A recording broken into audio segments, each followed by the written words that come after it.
Okay, so a little bit about me. As I mentioned, I'm a recent graduate of computer engineering department. Currently, I'm working as a software engineer in Borda Technology in Istanbul. And how did I get here? And the answer is, I don't know. It wasn't easy, uh, but time flew by. 4 years just passed, and even our graduation ceremony was so dramatic. We didn't know we would have one or not, but thankfully we did. So it was a difficult but a very good ride, and it was nice. So here's my work experience. Uh, I did my first internship at the end of second year in Karachi, Pakistan, as a web development intern. It was a short 1 month internship.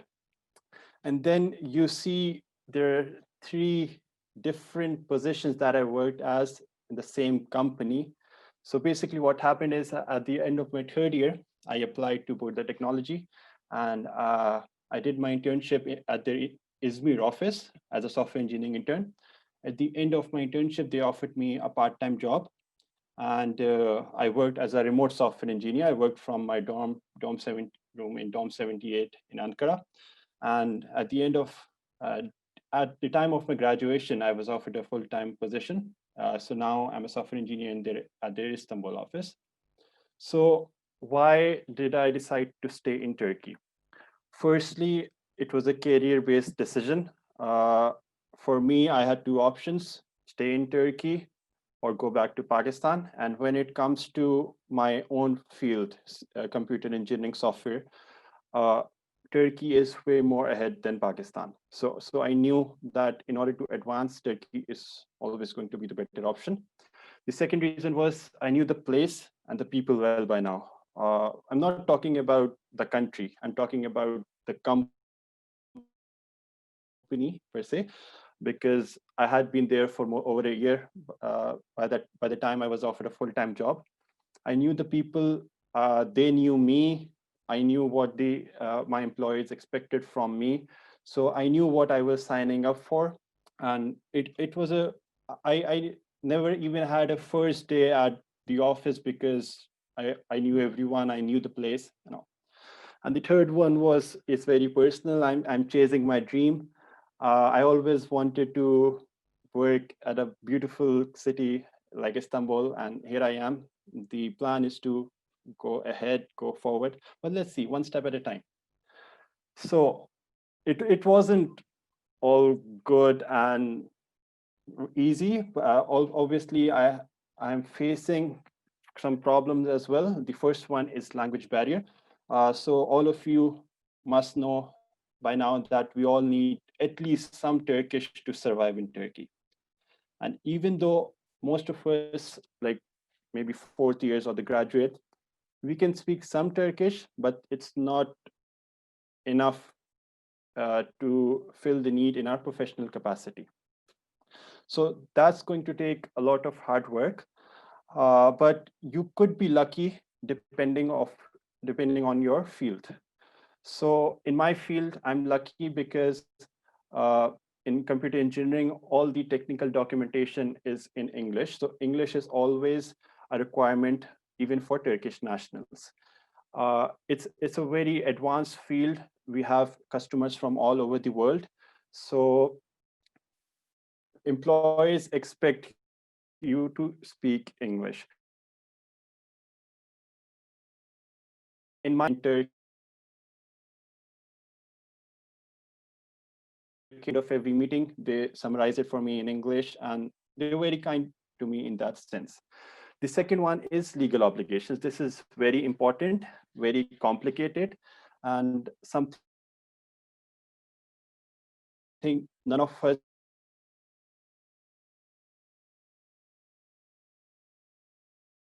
in Turkey into at this time.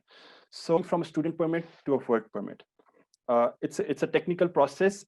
It's a step-by-step process, and in this regard, I've been unlucky because the coronavirus happened and everything went very slow. You all have experiences with the Gochidarisi. So they're already so slow, and with the pandemic, they're just going at a turtle pace.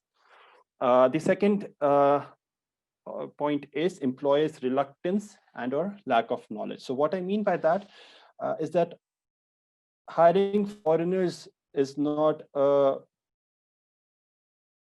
something companies do very often. So most of the companies in Turkey do not even know the procedure.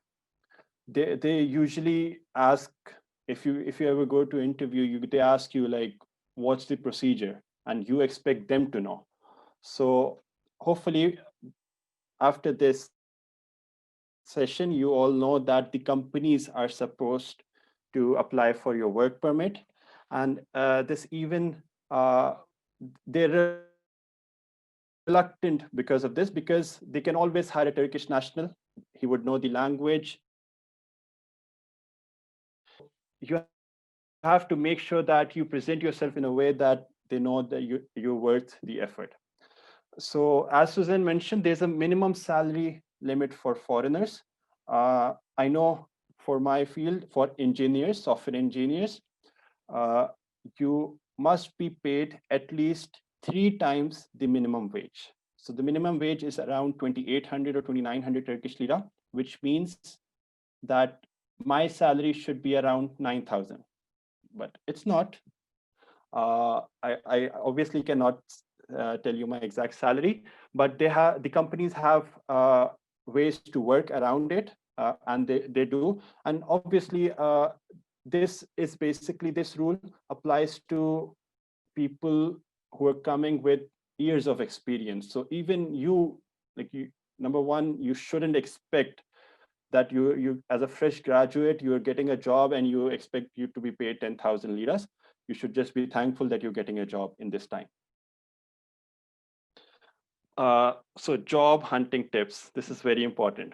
Focus on your portfolio, your resume, your CV, keep it up to date. Know what to add in your resume. Uh, don't hesitate in asking your friends, your colleagues for their resumes. Look at it, look for resumes on the internet, visit LinkedIn profiles. Doesn't matter if they get a notification that you visited their profile, just visit it, look what they have put on it, and make your portfolio as impressive as possible, because your resume, your cover letter, and your LinkedIn profile, these are the most important things in today's market. Uh, any any place you apply, they will ask you for these three things. For the cover letter, have a template ready, but make sure you put custom details specific to that particular job requirement in that application. So have a template ready, look at the job requirement, and edit that cover letter to make it more specific to that job. Sign up for professional networks. Uh, Suzanne and Zishan both talked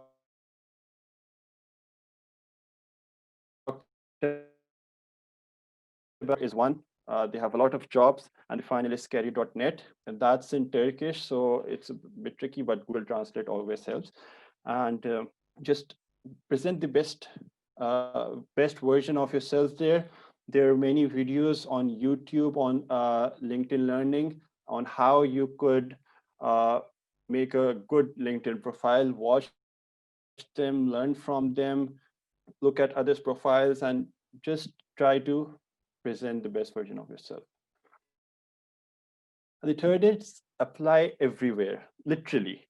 So just go on LinkedIn, go on Glassdoor, put in a filter, and just apply, apply, apply. When it's a funny story, but to this day, I don't remember applying to my company. I don't know when I applied. I just remember one day I got a test. You usually get coding test all the time. I filled that test. I got an interview call. I was okay. Now is the time to look in the company. I looked at it and I said, okay, they do this. They have an office in Istanbul, and okay, that's it. That's all I need to know. And in the interview, my boss asked me, like, okay, why did you apply to our Izmir office? And I was just looking at him. I had no idea they even have an office in Izmir. And I had literally no answer to that. And I just looked at him and I said, actually, I don't know. I don't even remember applying here. So we had a good laugh about it. And I just told him that as students, we are so desperate for internships that we just apply everywhere. And he knew, he could relate it. So we had a good laugh about that. So just apply everywhere just before the interview. Make sure you know where you have applied and where they work. Uh, and even if you get rejected, ask for feedback from the interviewer. You have the right to get feedback. Just email them, ask for feedback, like what could you have done better? What was the reason behind your rejection? And just keep your ego aside, because you're the one looking for the job. You're asking them for money. Just keep it at the door, go all in. All you need is a single acceptance. Doesn't matter you have 1,000 rejections. All you need is a single acceptance to start your career, and that's what matters the most. The most important skills other than your major, soft skills. You have no idea how important they are. Your teamwork, your oral presentation, your work ethic. And uh, as students, of course, in an interview, they don't know about your teamwork, they don't know about your work ethic. So it all comes down to your presentation, your oral skills. And it is very important to present the best version of yourself just by talking good. Uh, Especially in this time when everything is remote, uh, they need people who can communicate well. It again varies from department to department, but in most departments, teamwork is very important. And if you cannot communicate yourself good in an interview, they know that you cannot communicate in a team as well.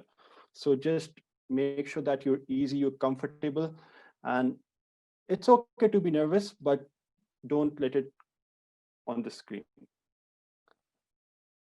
This is it. It was a short presentation. If you have any more questions, here are my contact details. You can reach me here. If I missed anything, or if you have any specific question to ask me, you can go on. And this is it. Thank you so much for having me, and we'll take the question now. Thank you so much.